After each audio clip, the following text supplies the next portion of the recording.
Back when I was a young whippersnapper studying science of mind, I came across something that the founder of our teaching, Ernest Holmes, talks about that I'd like to present to us today for consideration in our lives.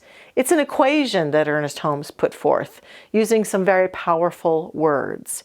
In The Science of Mind, which we commonly call the textbook, he said very clearly, peace plus poise equals power.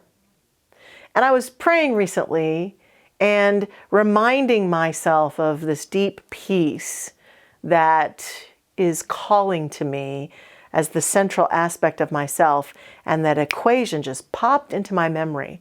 So I did a little more research just to remind me of what Holmes is talking about when he brings forth this equation.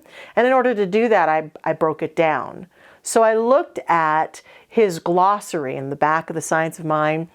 He's got an amazing glossary where he defines a lot of words that we use in this teaching. And I wanted to understand, what does he mean when he speaks these words? So I've brought those definitions today. So when he talks about peace, what he is defining as a state of inner calm.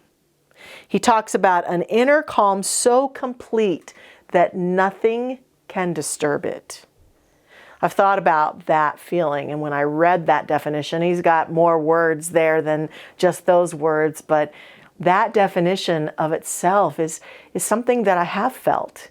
And I invite each one of us right now just to think back on, when have we felt that kind of peace? I know often here in the evenings now that it's cooler in Denver, we'll light a fire in the fireplace, or on certain nights when it's okay weather-wise, we go out on our deck and we have a little fireplace. And for me, I often find that kind of peace when I'm staring at the roaring fire, or sometimes at night looking up at the night sky and just watching the stars, or looking at the sky.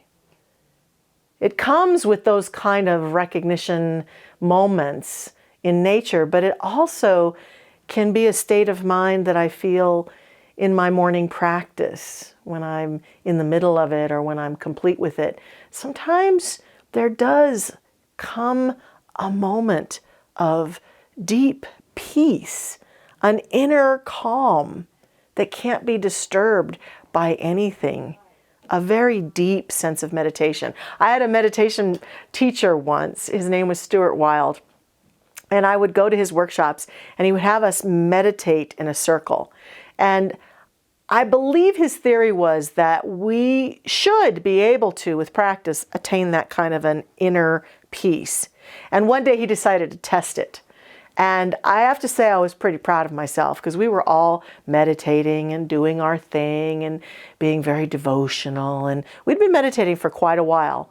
And he decided in the middle of the meditation to come running into the circle, screaming as though his hair were on fire or something, and see how we would react. Well, to my credit, and indeed to the credit of most of the students in our group, I remember opening my eyes and seeing that it was him and thinking, oh, it's just Stuart being kind of crazy right now. And it wasn't like I didn't care. I paid attention. Is he in trouble? Is there something that needs to happen? But I could tell by the look on his face, he was just trying to disturb us. He was just seeing how botherable we would be in that moment. And we were not very botherable. And it became a touchstone moment for me. Sometimes when I'm living my daily life, I ask myself, can I be that peaceful as I was in that circle that day that Stuart came screaming into it? Can I be unbothered by the world of form? So that's the kind of peace we're talking about. It's attaining that. Peace plus poise. What does he mean by poise? Well, he talks in his glossary about poise being mental balance. Poise is that perfect balance which maintains everything in its proper place without effort. Poise. In this one, he talks about the law of equilibrium. He talks about the law of balance. This can be a difficult thing for human beings. As I look around at the world, is everything in its perfect place?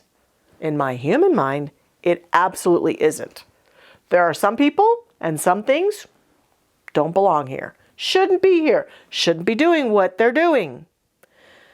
Inner poise, though, is a spiritual quality that he talks about comes with a recognition that I and everything in my life is unfolding at some degree of perfection that I can't always see in every moment because I'm caught up in the world of form, in the world of effect, and I'm having opinions and I'm thinking things should be a different way than they are, which is perfectly normal for a human being.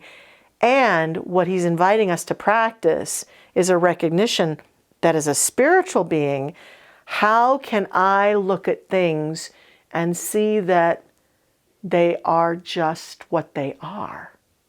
For this practice, for poise, I have found the work of Byron Katie to be most instructive.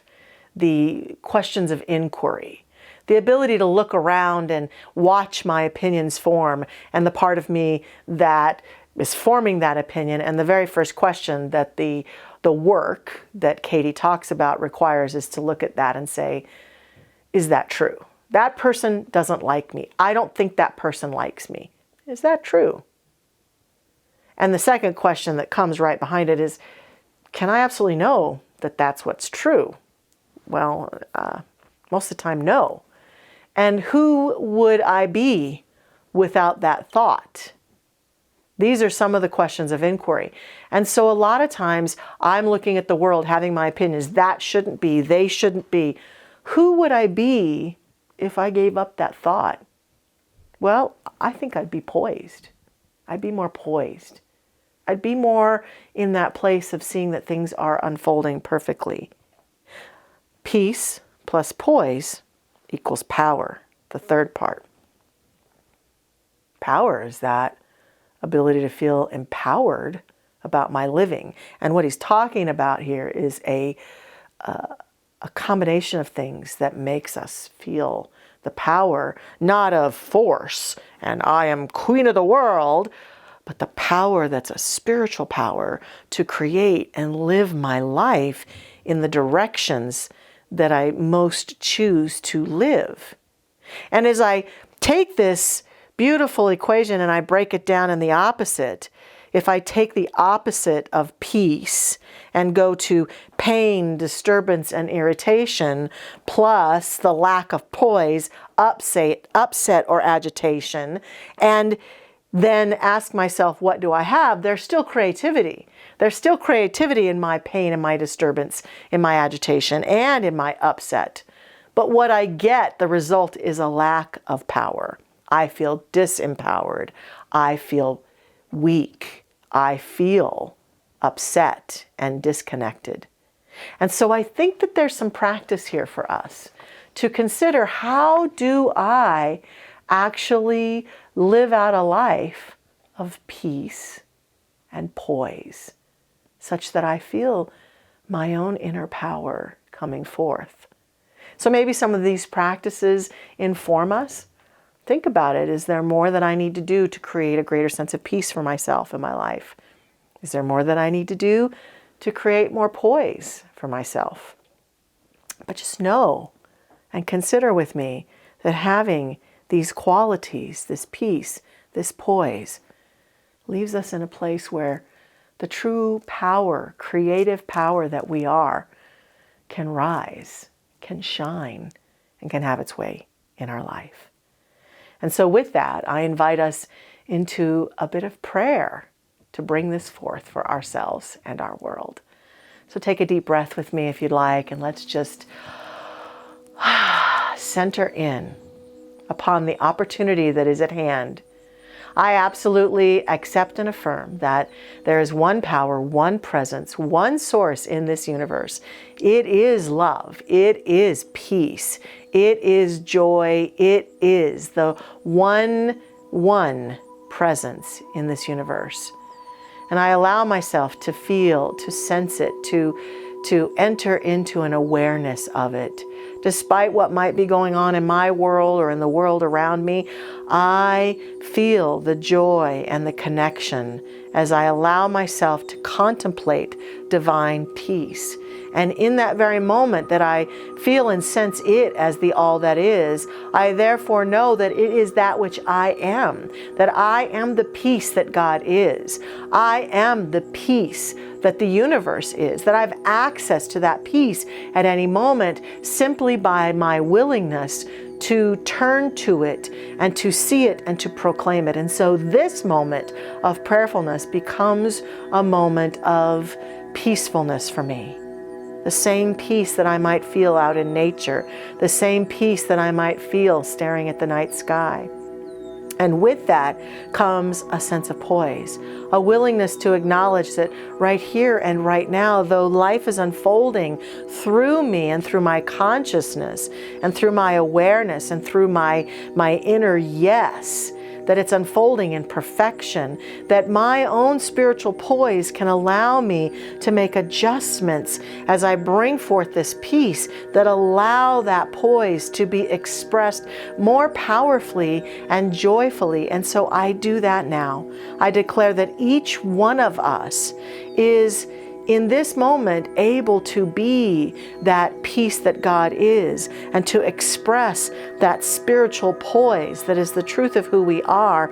And what unfolds is that law of attraction powerfully working on our behalf, such that more and more good that we truly desire is coming our way. More wisdom, more of that which is in alignment with this consciousness is ours right here and right now.